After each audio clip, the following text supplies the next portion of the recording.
Selamat pagi, siang, sore, atau malam teman-teman. Tergantung teman-teman menonton video ini kapan waktunya. Kali ini saya akan memberikan pengalaman bagaimana caranya agar hasil produksi kita banyak orderan sampai overload. Jangan kemana-mana, saksikan terus video ini sampai akhir, oke? Langkah pertama supaya produksi kita mendapatkan banyak orderan sampai overload adalah usahakan di setiap produksi kita mempunyai ciri khas, teman-teman. Ingat ya, ciri khas. Nah, ciri khas itu bagaimana? Begini contohnya, teman-teman. Kalau produksi saya biasa menggunakan stiker. Ini asli stiker ya, teman-teman.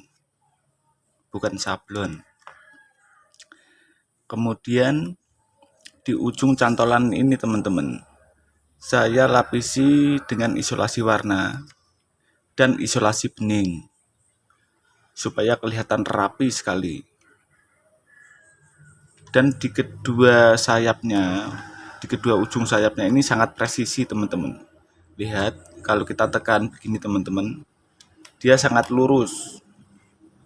Kalau tidak presisi, dia bencong gini, teman-teman. Nah, begini. Karena ini sangat lurus, teman-teman ya. Ini adalah salah satu ciri khas produksi saya.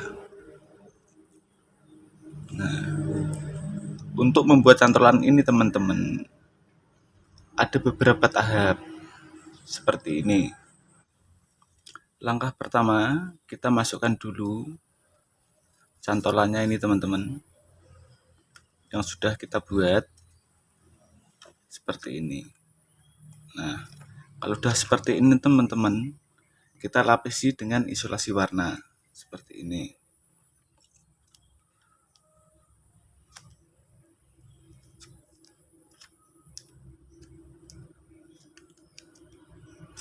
Usahakan ketika kita melilit cantolan ini, teman-teman, ketika isolasi dililitkan, jangan sampai dilepas lagi seperti ini, teman-teman ya, karena bisa menimbulkan sisa dari isolasi itu menempel di bagian-bagian yang mudah terlihat. Itu bisa mengurangi nilai dari produksi kita sendiri, teman-teman. Jadi lipat secara perlahan, kemudian dipotong. Nah, seperti ini. Kemudian lapisi dengan isolasi bening supaya kelihatan mengkilat dan rapi.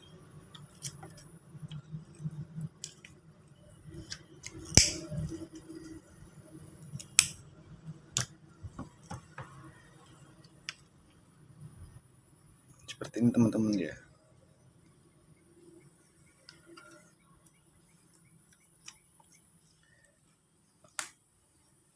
Dan langkah kedua agar produksi kita banjir orderan adalah kualitas, teman-teman.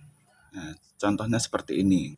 Ketika ada beberapa hasil dari produksi teman-teman yang seperti ini. Nah, ini kan tidak lurus, teman-teman. Tidak presisi kan. Di kedua ujungnya tidak presisi. Itu jangan dimasukkan ke dalam produksi atau kita jual, teman-teman. Tidak boleh. Kita harus buang atau kita sortir. Karena hal-hal kecil semacam ini yang bisa mengurangi nilai produksi kita itu hancur, membuat nama kita jelek, teman-teman. Saran saya harus dibuang, dipotong aja, teman-teman. Seperti ini ya. Dipotong. Ini barang reject. Jangan dijual. Ini bisa membuat omongan pelanggan kita memberi nilai jelek, teman-teman. Artinya kita buang. Paham, teman-teman ya? Dan yang ketiga, yang terakhir, itu adalah pemasaran, teman-teman. Pemasaran itu bagaimana? Nah, seperti ini, teman-teman ya.